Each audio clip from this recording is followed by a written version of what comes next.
대선이 20일 앞으로 다가온 가운데 후보들 간의 네거티브 공방과 수위도 높아지고 있습니다.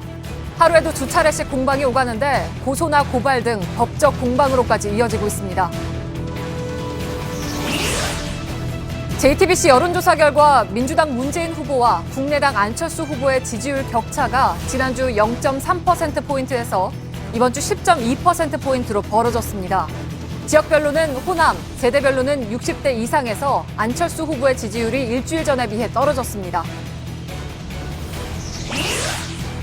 검찰이 친박단체들의 관제대모 의혹과 관련해 청와대에 구체적인 지시가 있었다는 진술을 확보한 것으로 확인됐습니다. 자유총연맹 간부였던 김정문 씨는 검찰 조사에서 과거 정부 때도 요청은 있었지만 박근혜 정부는 간섭 정도가 심했다라는 취지로 말했습니다. 박근혜 전 대통령이 재임 당시 이재용 삼성전자 부회장과 독대한 자리에서 JTBC를 향한 불만을 토로한 정황이 법정에서 공개됐습니다. 이재용 부회장은 특검 조사 때 피의자 신문조서에서 JTBC가 왜 그렇게 정부를 비판하냐면서 박 전 대통령이 언짢아 했다고 말했습니다. 미국이 다음 달 북한 등의 도발을 대비한 탄도미사일 요격 훈련을 예고했습니다. 북한과 미국이 서로 강경한 모습인 가운데 물밑 대화 움직임도 보이고 있지만 한국 외교만 소외돼 있다는 지적입니다. 어제 저녁 비가 그친 뒤 중국발 황사가 몰려오면서 미세먼지 농도가 크게 올라갔습니다. 이런 가운데 실시간 대기오염 정보를 제공하는 에어코리아가 통신 장애로 오후 한때 제대로 작동하지 않았습니다. 휴대폰 충전을 위한 선이 완전히 망가졌습니다. 서울 지하철 5, 6, 7, 8호선에 무료 충전소를 보급한 지 석 달이 안 됐지만 일부 이용자들의 이기심과 관리 부실 탓에 불편을 호소하는 목소리가 나오는데요. 밀착 카메라에서는 애물단지로 변한 휴대폰 충전소 현장을 살펴봅니다. 수소, 우주의 75%. 그 무한한 수소로 자동차를 달리게 하다. 현대자동차. 예, 시청자 여러분, JTBC 뉴스룸을 시작하겠습니다. 19대 대선의 공식 선거운동이 시작된 지 오늘로 사흘째입니다. 정책 대결은 거의 보이지 않고 치열한 네거티브 공방만 이어지고 있습니다. 인간은 정치적 동물이다. 선거에서 이기려면 유권자의 이성보다 정서를 자극하라. 이것은 코끼리는 생각하지 마의 저자인 조지 레이커프 교수의 말이죠. 후보들이 네거티브를 동원하는 이유는 그만큼 효과가 크기 때문입니다. 그러나 후보의 자질 검증과 네거티브는 다르지 않은가 하는 것이 저희들의 생각입니다. 이번 대선은 대통령 후보에 대한 검증 실패로 이루어지는 보궐선거이기 때문에 어느 때보다도 후보 검증에 대한 필요성은 커진 상황이긴 한데 다만 객관적인 근거가 있느냐 없느냐가 후보 검증이냐 네거티브냐를 가르는 기준이 아닌가 하는 것이죠. 또한 그렇게 객관적 근거를 토대로 하되 공적 영역을 검증하는 것이냐 혹은 사적 영역이라도 공적 영역과 연결되는 것이냐도 따져봐야 할 부분일 것 같습니다. 오늘도 각 당은 후보 검증이라는 이름으로 공방을 벌였습니다. 먼저 김혜미 기자가 보도해드립니다. 국민의당은 오늘 민주당 문재인 후보의 아들 준용 씨에 대해 새로운 의혹을 제기했습니다. 문준용 씨가 3년 전 3억 1천만 원 아파트를 구입하면서 1억 5천만 원의 대출을 받았는데 나머지 자금을 문 후보가 불법 증여한 게 아니냐는 의혹입니다. 아파트 구입 전후 문용 씨의 예금은 오히려 670만 원 증가한 반면 문재인 후보 본인 예금 1억 8천만 원, 김정숙 여사의 예금 역시 6,600만 원가량 각 줄어들었습니다. 민주당은 근거 없는 주장이라고 반박했습니다.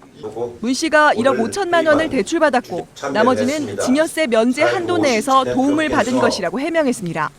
국민의당은 가짜뉴스, 네거티브 브리핑을 중단해야 합니다. 국민의당이 네거티브 정당 수렁에서 벗어나지 못하고 있습니다. 민주당도 안철수 후보를 향해 날을 세웠습니다. 안철수 후보가 지하철 안에서 만난 사람들이 사실은 국민의당 행사에 여러 차례 등장한 사람이라는 겁니다. 안 후보와 지지자들의 만남을 의도적으로 연출했다는 의혹 제기입니다. 이에 대해 국민의당은 개인 지지자들일 뿐이라며 근거 없는 네거티브를 멈추라고 말했습니다. JTBC 김혜미입니다. 홍준표 후보와 유승민 후보는 선거 초반 보수 적자를 두고 서로 공방을 벌이다가 최근에는 방향을 바꿔서 문재인 후보와 안철수 후보에 대한 공격을 집중하고 있습니다. 그런데 친북 좌파 등 전형적인 네거티브로 볼 내용들이 많았습니다. 이주찬 기자입니다. 홍준표, 유승민 두 후보는 4.12 재보선 전만 해도 서로 간에 공방이 많았습니다. 보수 적자 자리가 걸려있기 때문이었습니다. TK 정서는 살인범도 용서를 하지만 배신자는 용서하지 않아요. 보수가 저런 적자를 둔 적이 없죠. 하지만 최근에는 모든 화력이 문재인 후보와 안철수 후보에 집중돼 있습니다. 여러 여론조사에서 두 후보의 양강구도 모습이 나타나면서 자칫 그들만의 리그로 전락할 수 있다는 위기감이 작용했다는 분석입니다. 문재인이 대통령이 되면 대북 정책에 관한 한 한국 대통령은 김정은이가 됩니다. 안철수의 최순실이 박지원이 될 가능성이 상당히 높다. 안철수 후보나 문재인 후보가 대통령이 돼서 사드에 대해서 오락가락하면 그러면 한미동맹이라는 아주 하지만 공세에는 늘 거친 단어가 쓰였습니다. 선명성이 강한 단어로 유력 후보와 대립각을 만들고 존재감도 키우려는 전략이라는 해석입니다. JTBC 이주찬입니다. 취재 기자와 한 걸음 더 들어가 보겠습니다. 정재윤 기자가 나와 있습니다. 자, 문 후보, 안 후보 간의 공방이 역시 가장 치열해 보이긴 하는데 이런 공방이 뭐 숫자로 셀 수 있는 건지 모르겠지만 하루에 몇 건이나 있습니까? 우선 근거 없는 네거티브와 후보 검증은 분명히 다른 것입니다. 예, 예. 하지만 현재는 혼재되어 있는 상황이긴 한데요. 지난 10일부터 오늘까지 기준으로 한 열흘간을 한번 논평을 분석해봤습니다. 예. 민주당이 공식으로 낸 논평과 그리고 국민의당이 낸 논평을 분석해본 건데요. 일단 안철수 후보를 겨냥한 게 약 40여 회. 그리고 문재인 후보를 겨냥한 게 약 70여 회였습니다. 예, 예. 하루 기준으로 보면 문 후보 측에서는 약 4회에서 5회, 그리고 안 후보 측은 약 7회에서 8회꼴이었습니다. 예. 자, 지금 얘기한 대로 네거티브와 후보 검증 두 가지는 엄연히 다른 것이기 때문에 이거 전체 숫자로만 물론 뭐 비교하기는 좀 어려운 측면이 있습니다. 어떻게 나눌까요? 그렇습니다. 이 최근 후보들은 검증이라는 프레임 아래 이 근거 없는 네거티브 공방을 이어가고 있습니다. 예. 반대로 검증은 좀 다릅니다. 어떤 사실이 있고 그 사실에 입각해서 의심이 될 만한 상황에 대해서 의문을 제기하는 것. 이게 바로 검증으로 볼 수 있는 이른바 겁니다. 이제 합리적 의심. 그렇습니다. 예, 미국 선거에서 보면요. 네거티브라고 하면 우리나라는 조금 다른 개념으로 쓰이는데요.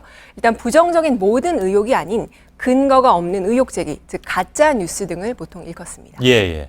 사실 미국 선거를 보면 그 네거티브전을 하는 거 보면 완전히 터무니없는 그런 가짜 얘기들도 많이 나올 정도이긴 합니다. 그렇습니다. 지난 미국 대선 때만 봐도요. 힐러리 후보에 대해서 어떤 피자 가게 지하에서 아동 성매매를 한다 이런 가짜 뉴스가 퍼져서 곤혹을 치른 적이 있습니다. 즉 네거티브가 이처럼 선거 때 어느 정도 효과가 있기 때문에 정치권에서는 이 전략을 쉽게 포기하지 못하는 분위기입니다. 예, 우리 대선에서도 이제 네거티브하고 후보 검증이 좀 뒤섞여 있는 상황이라고 아까 정재훈 기자가 얘기를 했는데 우선 그 검증 사안이 얼마나 후보에게 영향을 미칠까요?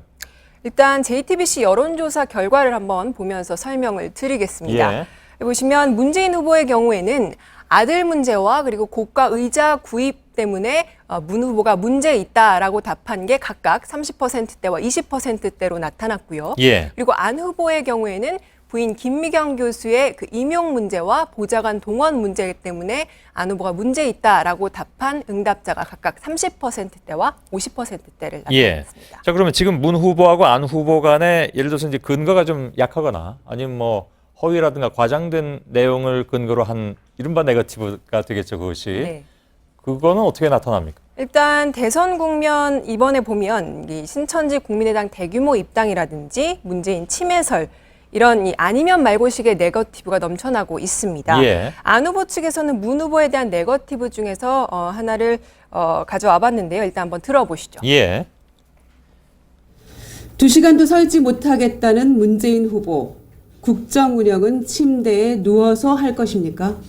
예. 이 최근 스탠딩 토론 참여와 관련해서 문 후보 측의 건강에 대해서 문제 제기를 한 건데요. 근거 없는 문제다 이런 평이 많았습니다. 예. 그래서 또 국민의당 입장에서는 아니 그건 뭐 후보의 건강을 검증하는 문제 아니냐. 2시간도 못 서 있다는 건 그러면 대통령직을 어떻게 수행하느냐. 따라서 이것은 네거티브가 아니라 검증 문제다라고 얘기할 수도 있는 거 아닐까요? 하지만 이제 2시간도 못 서 있다는 근거에 대해서는 좀 미약하다 이런 부분들이 많이 나오고 있었습니다. 예.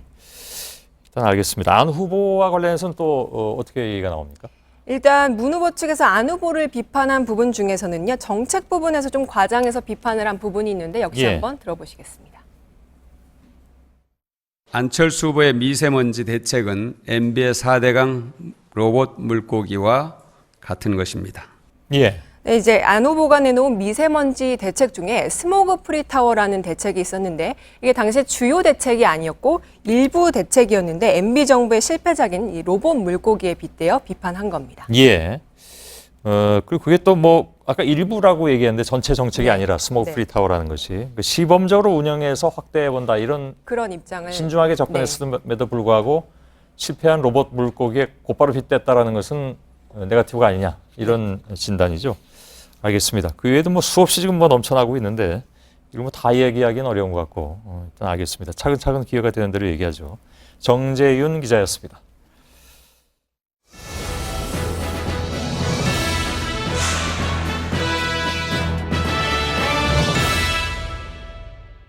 지금부터는 JTBC의 대선 여론조사 결과를 전해드리겠습니다. JTBC는 한국리서치에 의뢰해서 어제와 오늘 이틀 동안 1,200명을 상대로 조사를 했습니다. 1위 민주당 문재인 후보와 2위 국민의당 안철수 후보의 격차가 10%포인트 이상 벌어진 것으로 나타났습니다. 먼저 박병현 기자의 리포트를 보시고 분석에 들어가겠습니다.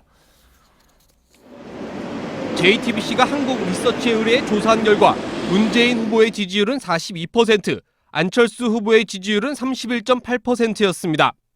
일주일 전 두 후보 간의 지지율 격차는 불과 0.3%포인트였지만 문재인 후보는 소폭 오르고 안철수 후보는 큰 폭으로 떨어지며 격차가 10%포인트 넘게 벌어졌습니다. 자유한국당 홍준표 후보와 바른정당 유승민 후보가 2%포인트 안팎으로 올랐고 정의당 심상정 후보도 지지를 더 받았습니다. 문 후보는 대구 경북에서만 안 후보에게 1위를 내줬고 전국 모든 지역에서 1위에 올랐습니다. JTBC 박병현입니다. 자, 오늘 나온 여론조사 결과를 정치부 안지현 기자와 함께 좀 더 자세히 분석을 해보죠. 안지현 기자, 저희 조사에서도 한 주 사이에 격차가 좀 더 벌어지는 그런 상황이군요. 네, 뒤에 한번 보시면 문재인 후보가 42%, 안철수 후보가 31.8%로 두 후보 간의 격차는 10.2%포인트로 한 주 사이에 두 자릿수 격차로 벌어졌습니다. 예. 최근에 다른 여론조사의 흐름하고 비교해보면 어떻습니까?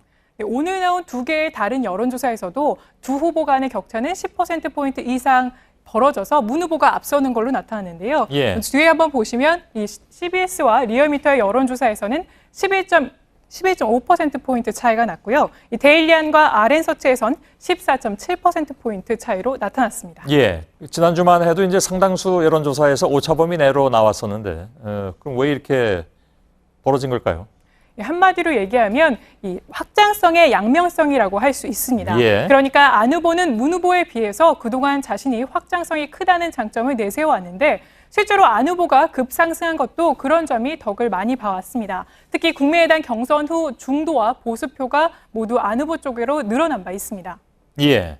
그런데 이제 확장성의 양면성이란 건 어떤 의미입니까, 그러면? 네, 쉽게 얘기해서 안 후보가 보수와 진보의 표심을 동시에 노리는 전략을 쓰다 보니까 이 보수와 진보 양쪽에서 모두 표가 빠지는 현상이 벌어진 겁니다. 예. 실제로 이번 주에 진보와 보수층에서 다들 모두 다 안 후보에 대한 지지율이 하락했는데요. 그 밖에 지역별로 살펴보시면 호남에서 격차가 많이 벌어졌습니다. 예. 안 후보가 호남 지역에서 13.7%포인트 하락해서 그동안 양분됐던 호남 민심이 이번 주에는 문재인 57.9, 안철수 27.4로 30%포인트 넘게 격차가 난 겁니다. 예. 보수 성향 지지층은 어땠습니까, 안철수 후보에 대해서? 보수 성향 지지층에서도 많이 하락을 했는데요. 그동안 안 후보로 지지해왔던 보수층 계층이 흩어지기 시작했습니다. 예. 이 보수층에서는 약 11% 넘게 지지율이 내려갔고 이 세대별로 살펴봐도 특징을 알 수 있는데요. 이 보수층이 많은 60대 이상에서 가장 큰 폭인 약 10%포인트가 하락했습니다. 예. 그러면 이렇게 빠져나온 분들은 어디로 갔습니까? 물론 단정할 수는 없지만 일부 홍준표 후보에게로 넘어간 것으로 보입니다. 수치상으로만 보자면. 네, 그렇습니다. 예. 안 후보의 하락폭이 컸던 계층에서 홍 후보 지지율이 일제히 올라갔는데요. 홍 후보는 60대 이상에서는 8%포인트 넘게 올라가 20%를 기록했고 이 보수층에서는 10%포인트 이상 올랐습니다. 예, 보수적인 유권자들이 다시 이동을 시작했다 이런 얘기로 일부 들리는데 앞으로는 그럼 어떻게, 이건 뭐 예상하기는 어렵겠습니다만 어떻게 봐야 될까요? 네, 앞으로를 예상하기 위해서 이 보수층 응답자에게 이 보수를 대표하는 후보가 누구냐고 한번 물어봤습니다. 예. 그랬더니 응답자 가운데 약 20%가 보수를 대표하는 후보가 없다고 답했습니다. 예. 이 안철수 후보를 꼽은 응답자는 9.7%였고요. 이 홍준표 후보가 39.9%로 가장 높았지만 이 지난 대선에서 보수층이 박근혜 후보 지지율을 70% 이상 박근혜 후보를 지지했던 것에 비하면 턱없이 적은 수치입니다. 예. 그래서 아마 홍 후보는 앞으로 자신이 더 확장성이 있다라고 특히 보수층에서 그렇게 주장을 하고 있는 것 같은데 지지 후보를 바꿀 수 있다는 유권자들이 많다는 게 이번 선거의 아무래도 좀 특징이라고 저희가 전해드린 바가 있습니다. 여전히 그 비율이 높게 나왔습니까? 네, 조금 줄어드는 추세지만 여전히 역대 대선에 비해서는 큰 수치였는데요. 예. 누구를 찍을지 모르겠다는 부동층과는 좀 다른 수치지만 지금 지지하는 후보를 투표할 때 바꿀 수 있다는 응답층이 25.6%로 4명 중에 1명꼴로 나타났습니다. 예, 여전히 많은 분들인 것 같습니다. 그래서 역시 이제 막판 변수는 흔들리는 표시입니다. 이렇게 진단을 할 수 있을 것 같군요. 안지현 기자였습니다. 자, 그런가 하면 대선 후보들은 오늘 밤 10시에 열리는 2차 텔레비전 토론회를 앞두고 일정을 최소화하면서 준비에 몰입했습니다. 이제 대선을 불과 20일 앞두고 있지만 아직 지지 후보를 결정하지 않은 유권자들이 있고 또 방금 말씀드린 것처럼 지지 후보를 바꿀 수도 있다고 하는 분들이 만만치 않아서 앞으로 남은 텔레비전 토론회마다 긴장을 늦출 수 없을 것으로 보입니다. 이선화 기자입니다. 대선 후보들은 오늘 대부분 오후 일정을 잡지 않았습니다. 오늘 밤 열리는 TV 토론 준비에 집중하기 위해서입니다. 이번 토론에는 스탠딩 방식에 원고도 없습니다. 메모지와 필기구만 가지고 들어가고 주제별 공통질문 답변 뒤에는 자유토론이어서 사실상 난상토론이 될 것이라는 전망입니다. 전문가들은 오늘 TV 토론 성과에 따라 후보 지지율이 흔들릴 수 있다고 보고 있습니다. 실제로 오늘 JTBC가 한국 리서치에 의뢰한 결과 후보를 선택하는 데 영향을 미치는 요소에 대해 압도적으로 많은 74.4%의 응답자가 TV 토론을 꼽았습니다. 앞서 지난 첫 TV 토론 이후 한 여론조사 기관의 토론 성적 평가 결과 바른정당 유승민 후보가 가장 높은 점수를 받았습니다. 뒤이어 문재인, 안철수, 심상정 그리고 홍준표 후보 순이었습니다. JTBC는 오는 25일 한국정치학회와 공동으로 TV 토론을 개최합니다. JTBC 이선화입니다. 예, 여론조사와 관련해서 시청자 여러분께 사과드릴 부분이 있습니다. 어제 뉴스룸에 서복현 기자가 출연해서 중도층 표심에 대해서 설명을 드렸는데요. 바로 지금 화면에 나오는 부분입니다. 지난주에 갤럽 조사에서 문재인 후보가 자신이 진보라고 말한 응답자들로부터 48%의 지지를 받았다고 얘기했고 또 안철수 후보는 보수라고 말한 응답자들로부터 66%의 지지를 받았다고 나갔고 그래픽도 그렇게 처리가 됐습니다. 그런데 실제 조사 결과는 문재인 후보가 진보층으로부터 66%의 지지를 받았고 안철수 후보는 보수층으로부터 48%의 지지를 받고 있다는 것이었습니다. 여론조사 데이터를 분석하는 과정에서 실수로 숫자가 잘못 들어갔습니다. 어제 방송이 나간 뒤에 오류가 있었다는 것을 알게 됐습니다. 민감한 대선 국면에서 큰 실수였습니다. 시청자 여러분과 양 후보 측 관계자에게 사과드리겠습니다. 또 이와 관련해서는 오늘 앵커 브리핑에서도 말씀을 좀 따로 드리도록 하겠습니다. 대선 후보들은 하루에도 몇 곳을 돌면서 유세를 합니다. 그런데 실제 이들의 유세를 다 볼 수는 없죠. 방송에서도 다 다룰 수는 없으니까요. 그래서 후보들이 소셜미디어를 활용해서 모든 유세를 생중계하고 있습니다. 다양한 아이디어도 눈에 띕니다. 이윤석 기자입니다. 민주당 문재인 후보의 페이스북입니다. 생생한 광주 유세 장면이 그대로 페이스북에서도 생중계됩니다. 완전히 새로운 대한민국, 저 문재인과 함께 만들어주시겠습니까? 공식 연설 말고도 후보의 모습을 보다 더 가까이에서 볼 수 있습니다. 국민의당 안철수 후보는 페이스북 방송에 360도 카메라를 동원했습니다. 후보의 연설뿐만 아니라 유권자들의 표정도 함께 볼 수 있습니다. 소셜미디어 특성상 후보의 색다른 모습도 나옵니다. 많은 분들 만나 뵙고 또 TV 토론까지 열심히 또 잘하겠습니다. 정신 차리겠습니다. 자유한국당 홍준표 후보는 별도 코너까지 만들어 본인의 주장을 펼쳤습니다. 단순한 대선이 아니고 체제를 선택하는 전쟁입니다. 바른정당 유승민 후보는 스마트폰 광고를 패러디해 자신을 알렸습니다. 젊은이들에게 인기 있는 게임은 정의당 심상정 후보가 아이디어로 썼습니다. 소셜미디어가 활발해지면서 후보들이 유권자들에게 더 다가가기 위한 아이디어 경쟁을 벌이고 있습니다. JTBC 이윤석입니다.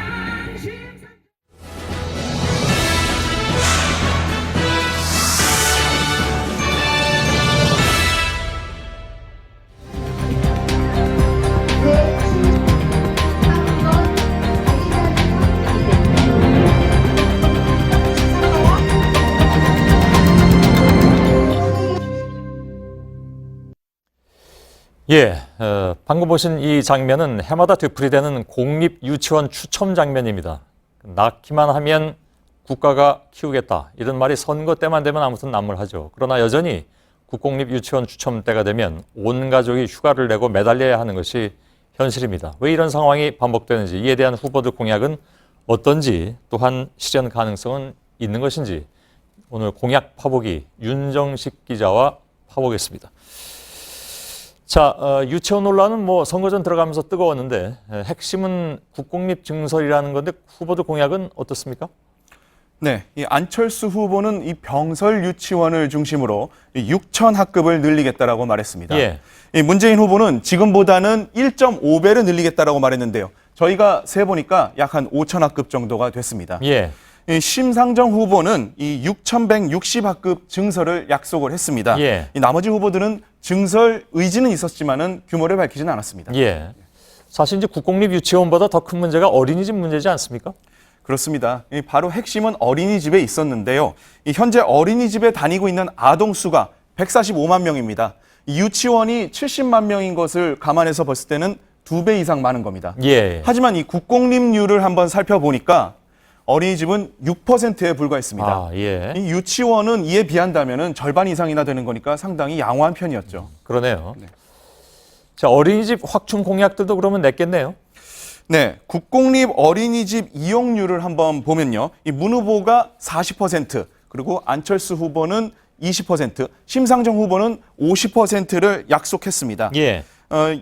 유승민 후보 같은 경우에는 유치원과 어린이집을 포함해서 국공립시설에 다니는 아이들을 70%까지 올리겠다라고 얘기했습니다. 예. 홍 후보는 취약계층 지역을 위주로 증설하겠다라고 얘기했습니다. 예. 자, 유치원이든 어린이집이든 역시 이제 중요한 건 재원 마련이 관건 아니겠습니까? 예. 이 대부분 후보가 그 부분에 대해서는 언급을 안 하고 있습니다. 예. 이 막연히 초등학교에 남는 교실을 사용한다라고 하는 이 병설 유치원의 경우에는 예산은 크게 들어가지 않을 것으로 추정은 됩니다. 예. 하지만 그래도 교사를 추가적으로 고용해야 되고 그에 대한 임금 그리고 또 연금도 있죠. 돈 들어갈 곳은 많이 있는데요. 이 가장 공격적인 목표를 낸 곳이 심상정 후보입니다. 예. 이 캠프 추산 2조 원이 든다라고 얘기를 했습니다. 그런데 법인세 인상 그리고 사회복지세 등을 신설을 해서 조달하겠다는 계획을 밝혔는데 나머지 후보들 같은 경우에는 증세를 어느 정도 할지는 아직 모르겠다라고 합니다. 예. 근데 박근혜 전 대통령도 어린이집 다니는 아이들까지 보육을 책임진다고 했지만 이거 뭐 너무나 이제 유명한 사실이 돼버렸습니다만은 못 지켰잖아요. 지금 이제 보시는 게 바로 박근혜 전 대통령이 후보 시절에 낸 공약집입니다. 예. 보시면은 국가 완전 책임제를 실현하겠다라고 얘기를 했습니다. 예. 하지만 이 돈, 즉 누리과정 예산을 중앙정부가 되냐, 지방의 교육청이 되냐를 놓고 다투다가 결국 해마다 보육대란 직전까지 갔습니다. 정권 내내 시끄러웠습니다. 그렇습니다. 예. 현재 유치원은 교육부, 또 어린이집은 복지부 관할인데 이걸 통합하지 않고 모든 책임을 교육청에 떠넘기면서 사달이 벌어진 겁니다. 예. 결국 이 문제를 해결하지 않고서는 새 정부가 들어서도 똑같은 혼란이 되풀이될 수밖에 없는데요. 이 안 후보와 심 후보만이 만 3에서 5세 과정을 무상교육화하면서 교육부 관할로 일원화시키겠다라고 말했습니다. 예. 이 나머지 후보들은 공약이 없는 상태입니다. 예. 뭐 확충하든 통합을 하든 뭐 다 좋은데 근본적으로 이제 양육 주체인 부모가 지금 너무 여유가 없다는 게 현실 아니겠습니까? 사실 보육 정책의 경우에는 이 노동 정책과 궤를 같이 해야지만이 성공할 수 있다는 게 전문가들의 그렇죠. 공통적인 의견입니다. 그 부분에 대해서 유승민 후보 같은 경우에는 기존 1년인 육아휴직을 3년으로 늘리겠다라고 얘기를 했고 칼퇴근법을 제정하겠다라고 약속했습니다. 심상정 후보 같은 경우에도 육아휴직을 3개월씩 부부가 나눠 쓰도록 강제해서 엄마 독박 육아를 해소하겠다라고 약속했고요. 문재인 후보도 초등학교 2학년까지 아이를 둔 부모를 대상으로 임금 삭감 없는 유연근무제를 도입하는 공약을 냈습니다. 이게 실현만 된다면 정말 좋을 것 같습니다. 알겠습니다. 여기까지 진행을 하죠. 윤정식 기자였습니다. 이번 대선에서 주요 후보들은 하나같이 시간당 최저임금 10,000원을 외치고 있습니다. 조기 대선이 치러진 직후인 6월에 바로 내년도 최저임금을 결정해야 하는데 노동계와 기업 모두의 관심이 높을 수밖에 없죠. 그러나 후보마다 목표는 뚜렷하지만 구체적인 해법은 부족해 보입니다. 강나현 기자입니다. 노동계가 요구하는 내년도 최저임금은 시간당 10,000원입니다. 최저임금은 우리의 생물학적 생존을 보장하기 위해 있는 것이 아닙니다. 우리의 인간적 품위를 지키기 위해서 있는 것이라고 생각합니다. 주요 대선 후보들은 당장 내년부터는 어렵다는 입장입니다. 올해 최저임금 6,470원 수준에서 50% 이상 올려야 하기 때문입니다. 대신 3년이나 5년 동안 단계적으로 올려서 최저임금 10,000원을 꼭 실행하겠다고 약속합니다. 하지만 그러려면 최저임금을 연평균 9에서 15%씩 올려야 하는데 최근 10년 동안 인상률은 한 자릿수에 그치고 있습니다. 최저임금이 고용보험 등 30개가 넘는 제도에 영향을 미치는 만큼 비용 부담을 우려하는 기업체나 영세업자의 반대를 극복할 대책이 필요하지만 후보 대부분은 지원책을 모색하겠다는 정도의 원론적 입장만 내놓고 있습니다. 노사 합의보단 정부 입김이 좌우한다는 비판을 받는 최저임금위원회 개편과 300만 명이 넘는 최저임금 사각지대에 대한 해법도 부족한 가운데 촘촘한 실행 계획이 뒷받침되지 않는다면 최저임금 10,000원 시대는 또다시 기약 없는 공약에 그칠 수 있습니다. JTBC 강나현입니다. 광주광역시 선거관리위원회는 국민의당 광주 경선 과정에서 전북 원광대 학생들을 불법 동원한 혐의로 국민의당 관계자 등 8명을 검찰에 고발했습니다. 다음 소식입니다. 지난번에 특검 수사로 청와대가 전경련을 동원해서 관변단체들에게 68억 원을 건넨 사실이 드러난 바 있습니다. 그런데 청와대는 단순히 자금을 지원했을 뿐만이 아니라 이들이 어떤 주제와 방식으로 집회를 열 것인지도 구체적으로 간섭해온 것으로 조사됐습니다. 검찰이 최근 자유총연맹 전직 간부를 소환 조사했는데 이렇게 구체적인 지시는 이번 정부가 처음이었다, 이런 진술을 확보했습니다. 김필준 기자입니다. 청와대가 관제대모를 조직적으로 지원했다는 의혹을 수사 중인 검찰이 최근 김정문 전 자유총연맹 기획실장을 불러 조사했습니다. 김 씨는 검찰 조사에서 포괄적인 요청은 과거 정부 때도 있었지만 구체적인 지시는 박근혜 정부가 처음이라면서 상당한 부담감을 느꼈다고 말했습니다. 국정교과서 행사에 나가달라, 세월호 유가족이 박 전 대통령을 비난하는 영상을 활용해달라는 식으로 청와대가 세세하게 관여해왔다는 겁니다. 특검은 앞서 2014년부터 지난해까지 청와대가 정경련을 압박해 관변단체들에게 68억 원을 지원토록 했다고 밝힌 바 있습니다. 청와대가 자금뿐 아니라 집회의 성격이나 방식 등도 깊숙하게 관여한 정황으로 볼 수 있습니다. 해당 실무를 맡아온 허연준 청와대 국민소통비서실 행정관은 역대 정권 때부터 해왔던 일이라고 주장했지만 검찰은 허행정관 등에게 직권남용 혐의를 적용할 예정입니다. 최근 정관주 전 국민소통비서관과 주옥순 엄마부대 대표 등을 잇따라 소환 조사하고 있는 검찰은 이달 안에 관련 수사를 마무리할 방침입니다. JTBC 김필주입니다. 작년에 박근혜 전 대통령이 이재용 삼성전자 부회장을 독대하는 자리에서 JTBC에 대한 불만을 드러낸 정황이 오늘 법정에서 공개됐습니다. JTBC는 왜 그렇게 정부를 비판하느냐면서 10여 분 동안이나 이야기를 했다는 건데요. 청와대가 민간 언론사에도 영향력을 행사해서 언론의 자유를 침해하려 했다는 비판의 목소리가 커지고 있습니다. 심수미 기자입니다. 지난해 2월 박근혜 전 대통령과 이재용 삼성전자 부회장이 독대한 이후 안종범 전 수석 수첩에 적힌 내용입니다. 빙상, 승마 등과 함께 JTBC가 적혀 있습니다. 이 부회장은 특검 조사에서 박 전 대통령이 직접 JTBC를 지목해 불만을 드러낸 게 맞다고 했습니다. JTBC에서 왜 그렇게 정부를 비판하느냐면서 홍석현 전 중앙일보 JTBC 회장에 대한 불만을 10분 정도 언급했다는 겁니다. 이 부회장은 대통령께서 언짢아 하신다고 홍 전 회장에게 말했더니 나중에 홍 전 회장이 대통령을 따로 만난 적이 있다고도 했습니다. 특검은 오늘 재판에서 이런 이 부회장의 진술과 안 전 수석의 수첩 내용을 공개했습니다. 어제 홍 전 회장도 청와대로부터 손석희 JTBC 보도 담당 사장을 교체하라는 압력을 받았다고 공개했습니다. 언론노조는 오늘 성명을 내고 박근혜 정부가 언론의 자유를 침해했다며 규탄했습니다. JTBC 심소희입니다. 예, 다이빙벨은 세월호 참사를 다룬 영화죠. 문화체육관광부가 2014년 부산국제영화제에서 다이빙벨의 상영을 막으려 했었는데 결국 상영을 막지 못한 직원들이 징계를 받았다는 증언이 오늘 법정에서 나왔습니다. 또 문화계 지원 배제, 즉 블랙리스트에 관해서 올해 초 문체부에서 대국민 사과를 건의했지만 조윤선 당시 장관이 난감해했고 결국 이루어지지 않았다는 주장도 나왔습니다. 백종훈 기자입니다. 2014년 10월 부산국제영화제에서 영화 다이빙벨이 상영됐습니다. 당시 문체부와 부산시가 정부의 비판적인 영화 상영에 부정적이었고 상영을 무산시키려는 시도가 있었던 것으로 알려졌습니다. 송숙은 문체부 제1차관은 김기춘 전 실장의 재판에 증인으로 나와 영화 상영을 막지 못한 문체부 담당 과장과 사무관 총 3명이 징계를 받았다고 증언했습니다. 송 차관은 딱히 징계 사유가 마땅치 않아 구두 경고를 건의했습니다. 하지만 김종덕 당시 장관이 공무원의 품위 훼손을 적용해 징계를 강행했다고 송 차관은 말했습니다. 이른바 문학의 블랙리스트와 관련한 새로운 증언도 나왔습니다.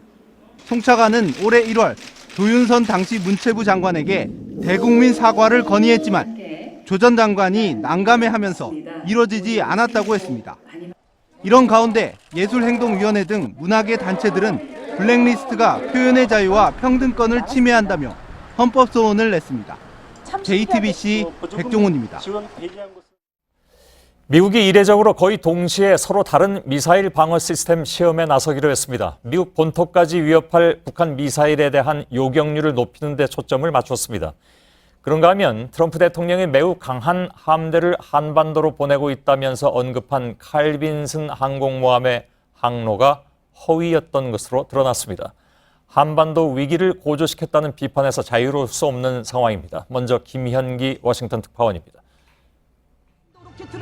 미국은 우선 북한의 중거리 미사일 IRBM을 요격하기 위한 대량 미사일 시험에 나섭니다. Leader in North Korea again recklessly tried to provoke something by launching a missile. 사정거리를 늘려 북한 미사일을 보다 멀리 떨어진 바다에서도 격추할 수 있도록 하는 프로그램입니다. 그동안 단 한 차례만 시험했을 뿐입니다. 또 하나는 북한에서 미국 본토를 겨냥해 날아오는 대륙간 탄도미사일 ICBM을 떨어뜨리기 위한 시험입니다. 다음 달 알래스카와 캘리포니아의 기지에서 쏘아 올립니다.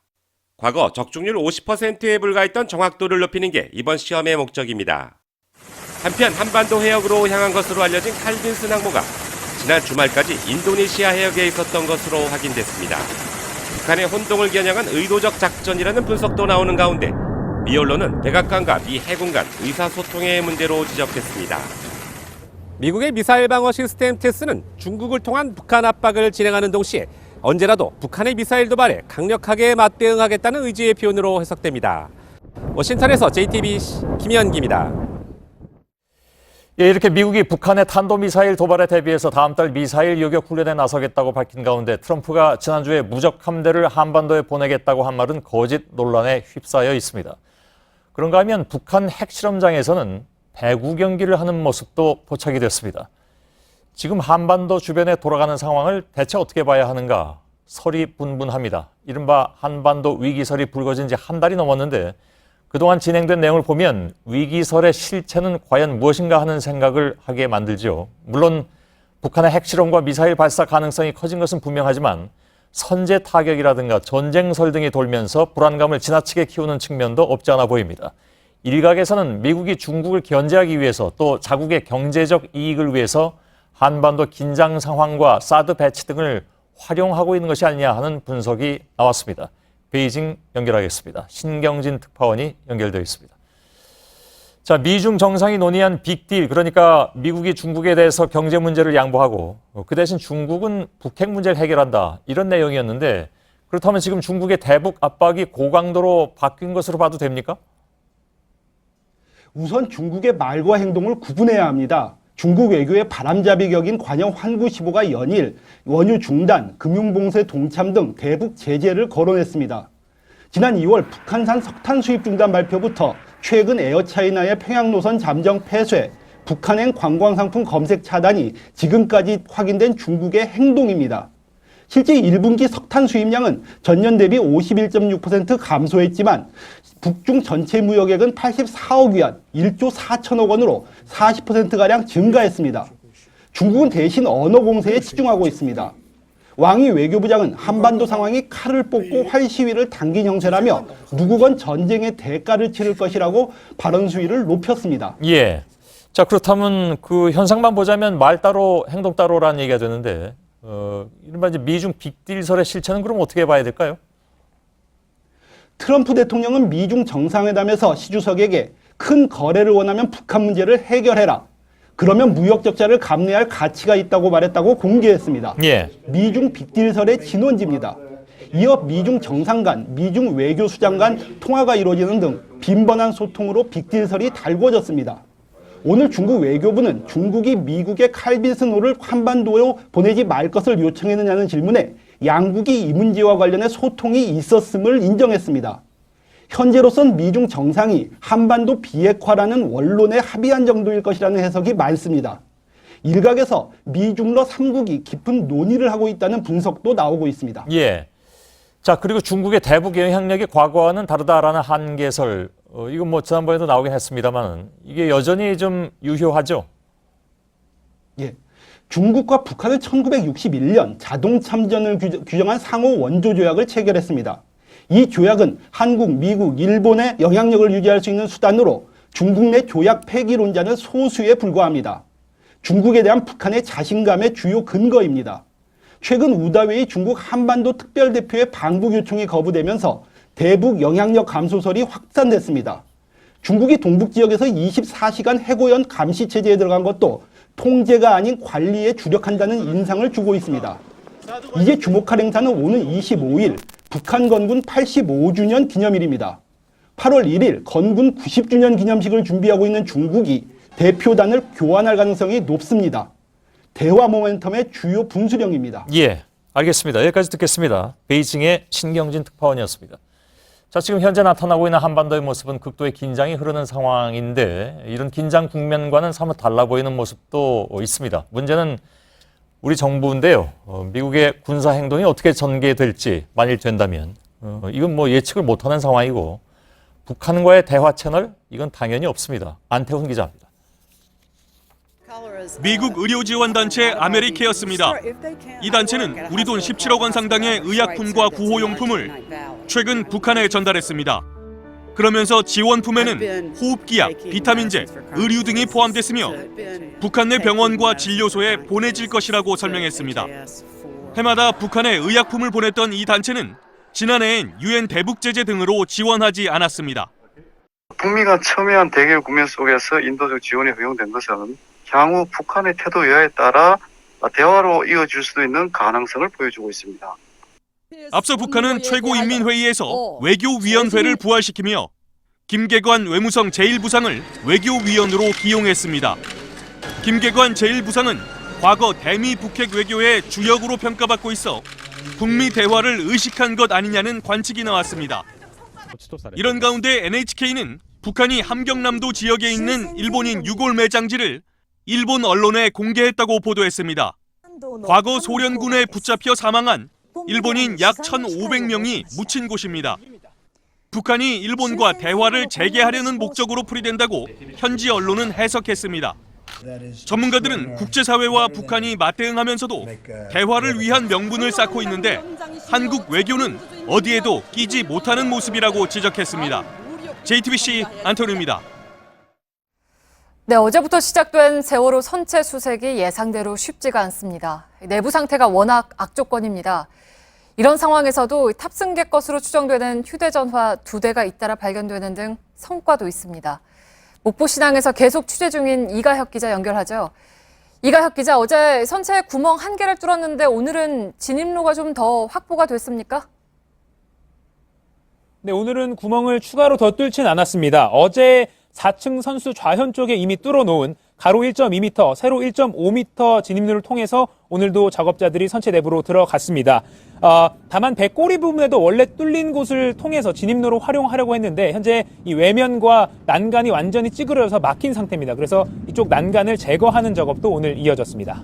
네, 내부가 심하게 무너져서 선수 쪽 한 곳의 진입로만으로 순조롭게 수색을 하기가 어려울 것 같은데 어떻습니까? 네, 말씀하신 대로 작업은 더딘 상황입니다. 어제 오늘 통틀어서 안쪽으로 10m 정도밖에 진입하지 못한 상황입니다. 어제 공개된 사진만으로도 안쪽 상황이 상당히 어렵다는 것은 알 수 있는데 오늘 저희 취재진에게 현장 관계자들이 전한 내용은 더욱 악조건임을 알 수 있습니다. 좀 전해드리면 일단 발을 딛고 선 이 철판 자체가 철판임에도 불구하고 침몰 당시 충격 등으로 인해서 종이짝처럼 구깃구깃한 부분이 많다고 합니다. 게다가 진흙까지 있어서 미끄러워서 제대로 걷기 힘든 경우도 많다고 합니다. 이런 상황에서 이 진흙을 또 아무렇게나 걷어낼 수는 없는 상황입니다. 이 철판 사이사이에 낀 진흙에도 유류품이나 유골로 추정되는 것들이 포함될 수 있기 때문입니다. 그래서 섬세하게 모종삽으로 살짝 걷어내는 수준으로 계속해서 수색을 하고 있습니다. 곳곳에 삐져나온 철재는 작업자들에게는 흉기처럼 작용할 수도 있어서 작업자들의 활동 반경도 제약이 큰 상황입니다. 네, 매우 쉽지 않은 상황인 것 같은데요. 그래도 오늘 휴대전화가 추가로 발견이 됐죠? 네, 내부 수색 과정에서 오전과 오후 각각 한 대씩 총 2대의 스마트폰이 발견됐습니다. 오전에 발견된 것이 펜텍사의 제품이고 오후에 발견된 건 LG사의 제품으로 확인이 됐습니다. 절차에 따라서 발견 즉시 선체조사위원회에 통보가 됐고 이후에 증류수로 세척을 한 뒤에 유가족 협의회 측에 인계가 된 상태입니다. 유가족 협의회 측은 빠른 시일 내에 전문가를 불러서 내용물을 복구하는 것을 의뢰를 할 예정인데 내용물이 잘 복구가 될지는 아직 알 수는 없는 상황입니다. 또 동물의 것으로 추정되는 뼈 조각 3개도 오늘 발견이 됐습니다. 그런데 이것은 이곳 목포신항에서 선체 내부 수색 과정에서 발견된 것은 아니고 현재 계속 동시에 진행 중인 진도 앞바다 침몰 해역 수중 수색에서 발견된 것입니다. 네, 이렇게 유류품이 속속 발견이 되면서 미수습자 가족들, 유가족들 심경이 복잡할 것 같은데요. 네, 생각보다 이 더딘 악조건 때문에 이 속도가 더뎌질까봐 걱정이 커지고 있습니다. 그러면서도 또 오늘 유류품이 잇따라 나오는 것에 대해서는 기대감도 동시에 나오고 있습니다. 어제 발견된 가방이 2학년 6반 학생의 것이다라는 추정이 나오고 있는데요. 2학년 6반은 미수습자 남현철 군과 박영인 군이 소속된 학급이기도 합니다. 네, 목포신항에서 이가혁 기자가 전해드렸습니다. 경북 경산의 한 서점이 휠체어 탄 장애인들도 쉽게 오갈 수 있도록 입구에 작은 경사로를 만들었습니다. 그런데 이걸 시에서 철거하라고 해서 논란입니다. 불법 시설물이라는 통보에 서점 주인은 요건을 갖춰 공식 허가 신청을 했지만 시 당국은 요지부동입니다. 윤두열 기자입니다. 휠체어를 탄 장애인이 경사로 덕에 서점에 쉽게 드나듭니다. 경사로 설치되어 있고 설치한 이후부터 자주 찾아오고 있어요. 그런데 얼마 전 경북 경산시로부터 이 경사로를 철거하라는 통지가 왔습니다. 허가받지 않은 불법 시설물이란 겁니다. 서점 앞에 설치되어 있는 경사로 폭은 보시는 것처럼 2뼘이 채 안 되는 42cm입니다. 이 경사로를 끼고 있는 인도의 폭은 2m 80cm인데요. 지자체에서는 이 경사로 때문에 보행에 방해가 된다며 철거를 요구했습니다. 보행자들 통행상에 좀 문제도 있었고요. 시설 이용하지 않는 장애인한테도 그거는 불편시설물이거든요. 서점 주인은 장애인용 경사로의 경우 허가만 받으면 설치할 수 있는 시설물이라는 관계 법령에 따라 도로 점용 허가를 공식 신청했지만 이마저 불어됐습니다. 도로 점용 허가 신청을 냈는데 그게 불어될 이유가 없다고 생각을 했는데 그게 불어가 나더라고요. 솔직히 많이 놀랐습니다. 서점 주인 박 씨와 장애인 단체는 경산시를 상대로 행정소송을 낼 예정입니다. JTBC 윤두열입니다. 성세환 BNK 금융지주 회장 겸 부산은행장이 오늘 새벽에 구속됐습니다. JTBC가 지난 2월 초유의 꺾기 대출 방식의 주가 조작을 단독 보도해드린 이후 2달 만입니다. 거래기업 임원들에게 대출을 해준 뒤에 BNK 금융 주식을 사달라고 요구한 혐의입니다. 현직 은행장이 주가 조작을 주도한 혐의로 구속된 건 전례가 없는 일이어서 파장이 만만치 않을 것 같습니다. 이태경 기자입니다. 부산지법은 성세환 BNK 회장에 대한 영장실질심사에서 범죄 혐의가 소명된다며 구속영장을 발부했습니다. 성 회장은 지난해 초 유상증자를 추진하면서 불법으로 시세를 조종한 혐의를 받고 있습니다. 더 많은 자금을 끌어모으기 위해 발행 주식 가격을 산정하는 기간에 주가를 인위적으로 끌어올렸다는 겁니다. 금융감독원과 검찰에 따르면 성 회장은 정관계 로비 의혹을 받은 주상복합 아파트 LCT의 임원 등 16명에게 BNK 금융 주식을 시세보다 비싼 값에 사달라며 부산은행 등을 통해 300억 원을 대출해줬습니다. 대출을 받은 이들은 발행 주식 가격 산정 기간에 BNK 주식을 30억 원 이상 어치 사들였습니다. 금융권에선 이번 사건이 무리한 공격 경영과 허술한 내부 통제가 빚어낸 합작품이라고 지적합니다. BNK 금융은 2014년 1조 2천억 원의 경남은행을 인수한 뒤 자산 건전성이 급격히 악화됐습니다. 그러자 급하게 자본을 확충하기 위해 유상증자를 추진하다가 넘어서는 안 될 선을 넘었다는 겁니다. 더구나 은행장이 고객이 맡긴 자산을 불법 주가 조작에 전용하는 동안 감사나 사회이사는 전혀 감시자로서의 역할을 하지 못했습니다. BNK 금융지주 이사회는 성 회장이 구속된 직후 박재경 BNK 금융 부사장을 비상경영위원장에 임명했습니다. JTBC 이태경입니다. 네, 비가 그치고 나니까 바로 황사가 또 찾아왔습니다. 미세먼지 농도가 평소의 서너 배 수준까지 올랐는데요. 이 와중에 실시간으로 대기오염 상태를 보여주는 에어코리아 사이트는 한때 먹통이었습니다. 이래저래 답답한 하루였습니다. 조택수 기자입니다. 하루 종일 하늘은 뿌옇고 시야는 답답했습니다.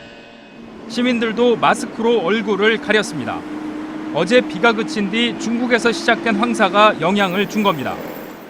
이 때문에 미세먼지 농도도 크게 올라 충청과 호남 지방은 200 마이크로그램까지 치솟았고 서울도 오전 한때 160 마이크로그램 이상을 기록했습니다. 이런 가운데 오늘 오후 한때 실시간 대기오염도를 제공하는 환경부 공식 사이트 에어코리아가 제대로 작동하지 않았습니다. 에어코리아 홈페이지 실시간 대기 정보에 서울 지역에 집중적으로 가위표가 표시돼 있고 지방 일부 지역도 마찬가지입니다. 측정소별 측정값도 나오지 않았습니다. 또 에어코리아에서 수치를 제공받는 포털 사이트도 서울은 농도 표시가 없습니다. 에어코리아로 전송되는 데이터만 일시적인 전송장애가 발생해서 이를 즉각 확인하고 조치해서 현재는 정상 운영되고 있습니다. 기상청은 내일도 오전에는 미세먼지 농도가 높게 나타나겠지만 오후부터 비가 내리면서 차츰 맑아지겠다고 밝혔습니다. JTBC 조택수입니다. 네, 라이언킹 이승엽 선수 하면 시원한 홈런 떠올리시죠? 프로야구 35년 역사에서 가장 많은 홈런을 기록한 선수입니다. 이번엔 최다 득점 신기록을 향한 카운트다운에 들어갔습니다. 전영희 기자입니다. 이승엽이 홈런을 칠 때마다 프로야구 역사는 다시 쓰여집니다. 이미 한일 통산 600홈런을 넘어섰는데 앞으로도 쉽게 깨지지 않을 기록입니다. 홈런은 그대로 점수로 연결되는데 이 때문에 이승엽은 타점 역시 프로야구 역사에서 가장 많습니다. 다음 이정표는 통산 득점입니다. 올 시즌 6번 홈을 밟은 이승엽은 통산 1296득점으로 양준혁의 최다 기록에 석점 차로 다가섰습니다. 1998년부터 2003년까지 6년 연속 100득점을 돌파했는데 그만큼 득점 능력도 꾸준했습니다. 득점의 30% 이상이 홈런에서 나왔지만 그렇다고 편안하게만 홈을 밟은 것은 아닙니다. 40이 넘은 나이에도 전력 질주하고 때론 몸을 던지며 득점했습니다. 홈런을 빼곤 동료의 적시타가 터져야 득점이 가능해 팀 성적도 중요합니다. 삼성이 시즌 초반 부진해 이승엽의 득점 행진이 주춤한 것도 사실입니다. 이승엽은 오늘 두산전에서 1안타를 쳤지만 홈을 밟진 못했습니다. 프로 23년 차 선수로서 마지막 도전에 나선 이승엽은 역사상 첫 1300득점을 향해 달립니다. JTBC 전영입니다.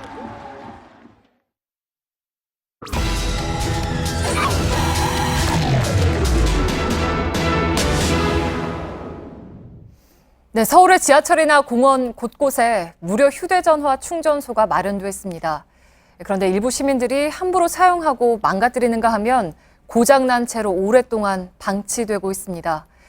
오늘 밀착 카메라는 배터리와 맞바꾼 양심을 담아왔습니다. 손광균 기자입니다.